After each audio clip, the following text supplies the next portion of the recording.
Hello guys, welcome back to my channel. তো যারা আমার চ্যানেলে নতুন তাদের কাছে রিকোয়েস্ট, প্লিজ আমার চ্যানেলটিকে সাবস্ক্রাইব করে সাপোর্ট করবেন অ্যান্ড ভিডিও ভালো লেগে থাকলে লাইক করতে ভুলবেন না। প্লিজ আপনারা এই ড্রামার আগের এপিসোডগুলি দেখে নিন, যে আমার চ্যানেলে খুব সহজেই পেয়ে যাবেন, নয়তো ড্রামার কিছুই বুঝতে পারবেন না। তো চলুন এক্সপ্লেনেশন শুরু করা যাক। তো এই এপিসোডের শুরুতেই আমরা ইয়াওকে দেখি যে কিচেনে ছিল, আর তাকে দেখে মনে হচ্ছিল কিছু তো একটা খিচুড়ি পাকাচ্ছে, আর পর সে খাবার নিয়ে আসে। বাট এখানে লি ফ্যাং তার প্রশংসা করার জায়গায় তাকে টেস্ট করে বলে এই খাবারে এমন কি স্পেশাল আছে।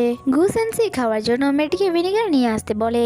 লি ফ্যাং বলে এই ফ্যামিলিতে তুমি এক পার্সেন্ট যে খাবারের সাথে ভিনেগার ইউজ করে, এটার ইউজ কম করো, কারণ স্টমাকের জন্য এটা এতটাও ভালো নয়। আর বাইরে থেকে এই সবের উপর নজর রাখছিল সাহসী, বাট তার কিছু গোলমাল মনে হচ্ছিল না। তখনই বুলেট কমেন্টস বলে আজ তার দু ভাইয়ের মধ্যে ভালো রকমের একটি তামাশা হতে চলেছে, কারণ খাবারে বিষ মেশানো হয়েছে। যা শুনে সাহসী অনেক বেশি ভয় পেয়ে যায় যে মিস্টার ফাং বিপদে আছে অ্যান্ড সে বাসার ভেতরে যেতে চাইছিল। তখনই তার সামনে কেউ এসে দাঁড়ায়। অন্যদিকে বাসার ভেতরে আমাদেরকে দেখানো হয় যেখানে ড্যাড কোনো ইনভেস্টমেন্টের কথা বলছিল। গুসানসি বলে এটাতে আমি কোনো রকম ইনভেস্টমেন্টের জন্য রাজি নই, কারণ এটা একটা ভুল ডিসিশন। ফাং বলে আচ্ছা তোমার কি মনে হয় তুমি আমার থেকে বেশি কোয়ালিফাইড, নাকি খুব তাড়াতাড়ি ইয়োগি গ্রুপে তুমি আমার জায়গাটা নিয়ে নেবে? গুসানসি বলে ফিউচারের ব্যাপারে কে বা বলতে পারে, বাট ড্যাড বুঝতে পারছিল না যে তারা ঝগড়া কেন করছে। তখনই গুসানসির শরীর অসুস্থ হয়ে পড়ে। ড্যাড বলে কি হলো তোমার, তুমি ঠিক আছো? ফাং বলে মনে হয় তাকে বিষ দেওয়া হয়েছে। যা শোনা মাত্রই ইয়াওয়ের তো হাওয়াই উড়ে গিয়েছিল। গুসানজি বলে এই বৃষ্টি নিশ্চয়ই তুমিই দিয়েছো। ফাং বলে যেটা তুমি আমাকে দিতে চাইছিলে আমি তোমাকে দিয়েছি। কেমন লেগেছে, খারাপ লেগেছে বুঝি? ড্যাড তাড়াতাড়ি করে মেয়েটকে অ্যাম্বুলেন্সকে কল করতে বলে, বাট মেয়েট এসে জানায় সিগন্যাল নেই। ফাং বলে এটাও তারই কাজ, কারণ যখন আমি বিষকে অসুস্থ হয়ে পড়বো যাতে ঠিক টাইমে আমাকে হসপিটালে নিয়ে যাওয়া না হয়, তার জন্যই সে এমনটা করিয়েছে। আর সেখানে বসে থাকা ইয়াও যে তাকে বলে ফাং আমার অনেক বেশি ভয় লাগছে, আমাদের তাড়াতাড়ি করে তোমার ভাইকে হসপিটালে নিয়ে যাওয়া দরকার। ফাং বলে আচ্ছা তোমার কি মনে হয় না তুমি তাকে নিয়ে একটু বেশি চিন্তা করছো? অ্যান্ড তাকে ভিডিও দেখায় যেখানে গুসেনসি অ্যান্ড সে প্ল্যানিং করছিল যে কিভাবে ফাংকে বাসায় ডাকা হবে, আর তারপর তাকে খাওয়ার জন্য বলা হবে যাতে বিষ মিশিয়ে দেওয়া হবে। আর এইসবের পিছনে যে আমাদের হাত আছে তাকেও সন্দেহ করবে না, কারণ আমি আগেই ফাং এর ব্যাপারে বলে লি ফ্যাংকে তার এগেনস্ট করে দিয়েছি। আর যদি এমনটা হয় সবাই তার উপরেই সন্দেহ করবে। অ্যান্ড চ্যানের কথা তুমি ভাবো না, তাকে আমি জেল থেকে কখনো বাইরেই আসতে দেবো না। আর তুমি তো আছোই যে আমাদের নতুন সন্তানকে এই পৃথিবীতে নিয়ে আসবে, যে এইসব বিশাল সম্পত্তির মালিক হবে। এইসব শুনে ড্যাডের অনেক বেশি রাগ হয় ইয়াও এর ওপর। অ্যান্ড এখানে ফাং বলে আমি তোমাকে ইয়াও বলবো নাকি গুসানসির মিস্ট্রেস চাওপিন? ফ্ল্যাশব্যাক দ্বারা আমরা জানতে পারি এই মেয়েটি যার নাম চাওফিন ছিল সে আর কেউ নয়, যে ফার্স্ট থেকেই গুসেন্সির সমস্ত প্ল্যানে তাকে সাহায্য করেছিল। ফাং বলে তুমি প্লাস্টিক সার্জারি দ্বারা তার ফেস তো বদলে দিয়েছো, তুমি কি ভেবেছো তোমার প্ল্যান ফুল প্রুফ? লিপ্যাং বলে তোমার খাওয়ারে বিষ আমি মিশিয়েছি।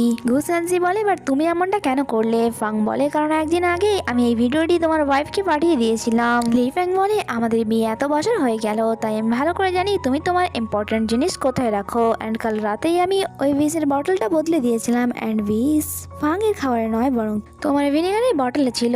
প্রথমে তো যখন ফাং আমাকে এমনটা করতে বলে আমি তখন মানা করেছিলাম, বাট পরে ভাবলাম যখন তুমি তোমার ছেলেকেই ছাড়লে না তাহলে আমি তোমাকে কেন ছাড়বো? আর আমার একটাই উইকনেস আমার ছেলে, তাই তোমাকে মারার পর যদি আমাকে জেলেও যেতে হয় তাহলে আমার কোনো আফসোস থাকবে না। অ্যান্ড বাসার বাইরে এই সব কিছু ক্যামেরার থ্রু লিঞ্চি সাহসীকে দেখাচ্ছিল। লি ফ্যাং তার ড্যাডকে কথা শোনা শুরু করে যে এই সব কিছু আপনার জন্য হয়েছে, কারণ আপনি সবসময় আমার থেকে ফাং অ্যান্ড তার মমকে ইম্পর্টেন্ট দিয়েছেন। আমি এই বাসার বড় ছেলে, সব কিছুর উপর ফার্স্টে আমার অধিকার ছিল, বাট আপনি আমাকে কি দিলেন? ফাং বলে সেই জন্যই তুমি আমার মমের অ্যাক্সিডেন্ট করিয়ে দিলে। গুসানসি বলে আমি তো তোমাকেও মারতে চেয়েছিলাম, বাট তুমি বেঁচে গেলে।